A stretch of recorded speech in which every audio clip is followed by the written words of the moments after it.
ಶ್ರೀ ಗುರುಭ್ಯೋ ನಮಃ. ಸದ್ಗುರು ಶ್ರೀ ಸಾಯಿ ದೇವಾಯ ನಮಃ. ಕನ್ನಡ ನಾಡಿನ ಸಮಸ್ತ ವೀಕ್ಷಕರಿಗೆ ನಮ್ಮ ಈ ಒಂದು ಸನ್ಮಾರ್ಗ ದರ್ಶನ ಚಾನಲ್ಗೆ ಸ್ವಾಗತ. ಇವತ್ತಿನ ಈ ಒಂದು ವಿಡಿಯೋದಲ್ಲಿ ನಾನು ನಿಮಗೆ ಕ್ಯಾಲೆಂಡರ್ ಪ್ರಕಾರ 2026ರ ಹೊಸ ವರ್ಷದಿಂದ ಕುಂಭರಾಶಿಯವರಿಗೆ ಇರ್ತಕ್ಕಂತಹ ಕುಂಭರಾಶಿಯವರ ಸಂಪೂರ್ಣ ಭವಿಷ್ಯವನ್ನ ತಿಳಿಸ್ಕೊಡ್ತಾ ಇದ್ದಾರೆ. ಈ ಒಂದು ರಾಶಿಯವರಿಗೆ ಗ್ರಹಗಳ ಸಂಚಾರದಿಂದ ಆಗುವಂತಹ ಬದಲಾವಣೆಗಳು, ಇವರ ಗುಣಲಕ್ಷಣಗಳು, ಇವರ ಶಿಕ್ಷಣ ವ್ಯವಸ್ಥೆ ಹೇಗಿದೆ, ಕುಟುಂಬದಲ್ಲಿ ಪ್ರೀತಿ ಮತ್ತು ಕುಟುಂಬದ ವಿಚಾರ ಆಗ್ಬೋದು, ಆರೋಗ್ಯದ ವಿಚಾರ ಆಗ್ಬೋದು, ವ್ಯವಹಾರ ಮತ್ತು ಉದ್ಯೋಗದ ವಿಚಾರ ಆಗ್ಬೋದು, ಮತ್ತು ನೀವು ಮಾಡಬೇಕಾದ ಸುಲಭ ತಂತ್ರ ಪರಿಹಾರಗಳೇನು, ನಂತರ ಅದೃಷ್ಟ ಸಂಖ್ಯೆ ಮತ್ತು ಅದೃಷ್ಟ ಬಣ್ಣ ಯಾವುದು ಅಂತ ಈ ಒಂದು ವಿಡಿಯೋದಲ್ಲಿ ನನಗೆ ಸಂಪೂರ್ಣ ತಿಳಿಸ್ಕೊಡ್ತೇನೆ.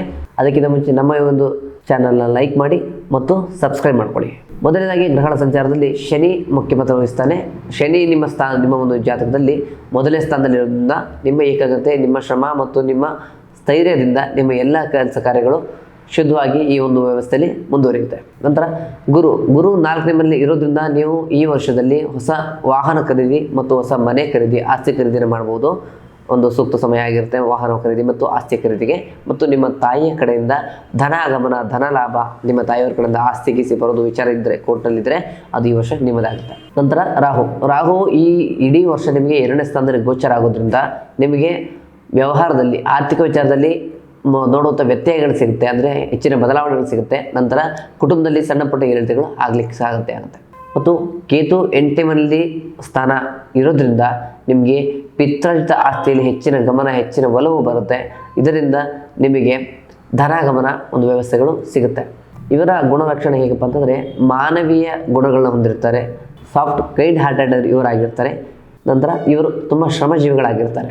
ಇದು ಶಿಕ್ಷಣ ವಿಚಾರ ನೋಡಬೇಕು ಅಂತಂದರೆ ಶಿಕ್ಷಣದಲ್ಲಿ ಯಾವುದೇ ರೀತಿಯ ಒಂದು ಬದಲಾವಣೆಗಳು, ಬೆಳವಣಿಗೆಗಳು ನಿಮ್ಮಲ್ಲಿ ಈ ವರ್ಷ ಸಾಧ್ಯವಾಗುತ್ತೆ. ಯಾಕಂದರೆ ಈ ಹಿಂದಿನ ವರ್ಷಗಳಲ್ಲಿ ಯಾವುದೇ ರೀತಿಯ ಬದಲಾವಣೆಗಳನ್ನು ನೀವು ಅಪೇಕ್ಷೆ ಪಟ್ಟಿದ್ದರೆ ಅದನ್ನು ಪಡ್ಕೋಬೇಕು, ಮಾಡಬೇಕು, ವ್ಯವಸ್ಥೆ ಮಾಡಬೇಕು, ಒಂದು ಎಜುಕೇಷನ್ನಲ್ಲಿ ಮುಂದುವರಿಬೇಕು ಅಂತ ವ್ಯವಸ್ಥೆಗಳು ಮಾಡಿದರೆ ಈ ವರ್ಷ ನೀವು ಎಲ್ಲವೂ ಕೂಡ ಸುಸಜ್ಜಿತವಾಗಿ ಶುಭವನ್ನು ಉಂಟು ಮಾಡುತ್ತೆ. ಯಾಕಂದರೆ ಈ ವರ್ಷ ನಿಮಗೆ ಶಿಕ್ಷಣಕ್ಕೆ ಬಹಳ ಉನ್ನತ ವ್ಯವಸ್ಥೆಗಳು ಅಂತ ಹೇಳ್ಬೋದು.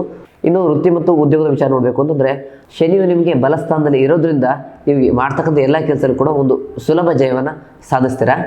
ನಂತರ ಉದ್ಯೋಗದಂದರೆ ಇನ್ನು ಉದ್ಯೋಗದಲ್ಲಿ ಅನಿರೀಕ್ಷಿತ ಲಾಭಗಳನ್ನು ಈ ವರ್ಷ ನೀವು ನೋಡ್ಲಿಕ್ಕೆ ಸಿಗುತ್ತೆ.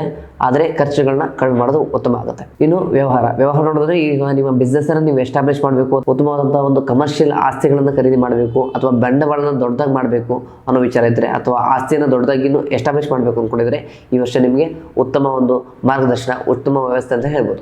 ಪ್ರೀತಿ ಮತ್ತು ಕುಟುಂಬದಲ್ಲಿ ಈ ವರ್ಷ ಮನೆಯಲ್ಲಿರ್ತಕ್ಕಂಥ ಹೆಣ್ಣು ಮಕ್ಕಳಿಂದ ತುಂಬ ಸಮಸ್ಯೆಗಳು, ಕಿರಿಕಿರಿಗಳು, ಜಗಳ, ಮನಸ್ತಾಪಗಳು ಹೆಚ್ಚಾಗಿ ಆಗುತ್ತೆ ಅಂತ ಒಂದು ವಿಚಾರ ಹೇಳ್ಬೋದು. ನಂತರ ಇದರಿಂದ ನಿಮ್ಮ ಮನಸ್ಸಿಗೆ ಯಥೇಚ್ಛವಾದ ನೋವು, ಘಾಸ ಉಂಟಾಗುತ್ತೆ. ಹಾಗೆ ಅದರಿಂದ ಹೆಚ್ಚಾಗಿ ಆ ಕಡೆ ಲಕ್ಷ್ಯ ಕೊಡದೆ, ಗಮನ ಕೊಡದೆ ನಿಮ್ಮ ಕೆಲಸಗಳಲ್ಲಿ ನೀವು ತೊಡಗೋದ್ರಿಂದ ಎಲ್ಲ ಸಮಸ್ಯೆಗಳು ನಿವಾರಣೆ ಆಗುತ್ತೆ. ನಂತರ ಕುಟುಂಬದ ವಿಚಾರಕ್ಕೆ ಬಂತು ಅಂತಂದರೆ ನಿಮ್ಮ ಎಲ್ಲ ವಿಚಾರದಲ್ಲೂ ಕೂಡ ಕುಟುಂಬದ ಆಸ್ಪದ ವ್ಯವಸ್ಥೆಗಳು ಕಂಡು ಬರುತ್ತೆ. ಹಾಗಾಗಿ ಏನೇ ವಿಚಾರ ಮಾಡಲಿಕ್ಕೆ ಹೋದರೂ ಕೂಡ ಕುಟುಂಬದ ವ್ಯಕ್ತಿಗಳ ಒಂದು ದೃಢ ನಿರ್ಧಾರ, ದೃಢ ವಿಚಾರಕ್ಕೆ ಒಂದು ಮನ್ನರಾಗಿ, ಒಂದು ಬದ್ಧರಾಗಿ ಅವರ ಮಾತುಗಳನ್ನು, ಅವರ ಗುರು ಹಿರಿಯರ ಆಶೀರ್ವಾದ ತೆಗೆದುಕೊಂಡು ನೀವೇನೇ ಕೆಲಸ ಮಾಡಿದ್ರು ಕೂಡ ಈ ವರ್ಷ ನಿಮ್ಮದು ಎಲ್ಲ ಕೆಲಸಗಳು ಕೂಡ ಜಯಶೀಲರಾಗ್ತೀರಾ.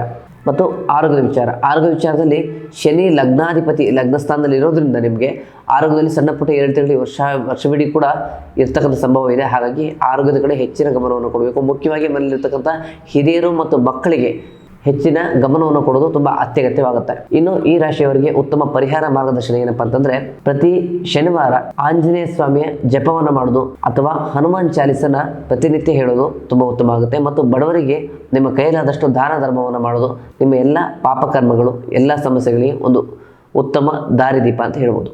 ಈ ಒಂದು ರಾಶಿಯವರ ಅದೃಷ್ಟ ಸಂಖ್ಯೆ ಯಾವುದಪ್ಪ ಅಂತಂದರೆ ನಂಬರ್ 8 ಆಗಿರುತ್ತೆ. ಈ ಒಂದು ರಾಶಿಯ ಅದೃಷ್ಟ ಸಂಖ್ಯೆ ನಂಬರ್ 8 ಆಗಿರೋದ್ರಿಂದ ಇವರಿಗೆ ಎಲ್ಲ ಕೆಲಸದಲ್ಲೂ ಕೂಡ ಒಂದು ಫ್ರೆಂಡ್ಶಿಪ್ ವ್ಯವಸ್ಥೆ ಹೆಚ್ಚಾಗುತ್ತೆ.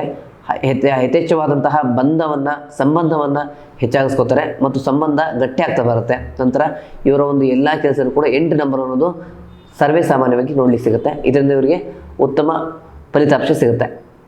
ನಂತರ ಉತ್ತಮವಾದಂತಹ ಬಣ್ಣ, ಅದೃಷ್ಟ ಬಣ್ಣ ಅಂತ ಹೇಳ್ಬೋದು. ಅದೃಷ್ಟ ಬಣ್ಣ ಯಾವುದು ಅಂತಂದರೆ ಇವರಿಗೆ ಹಸಿರು ಬಣ್ಣ ಅಂತ ಹೇಳ್ಬೋದು. ಹಸಿರು ಬಣ್ಣದಿಂದ ಇವರ ಸಂಪೂರ್ಣ ಜೀವನವೇ ಈ ಒಂದು ವರ್ಷ ಬದಲಾಗುತ್ತೆ ಅಂತ ಹೇಳ್ಬೋದು.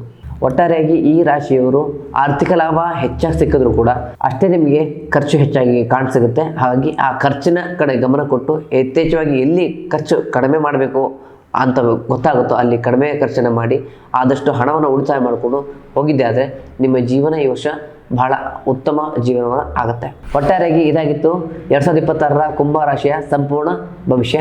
ಮುಂದಿನ ವಿಡಿಯೋದಲ್ಲಿ ಸಿಗೋಣ. ಧನ್ಯವಾದಗಳು.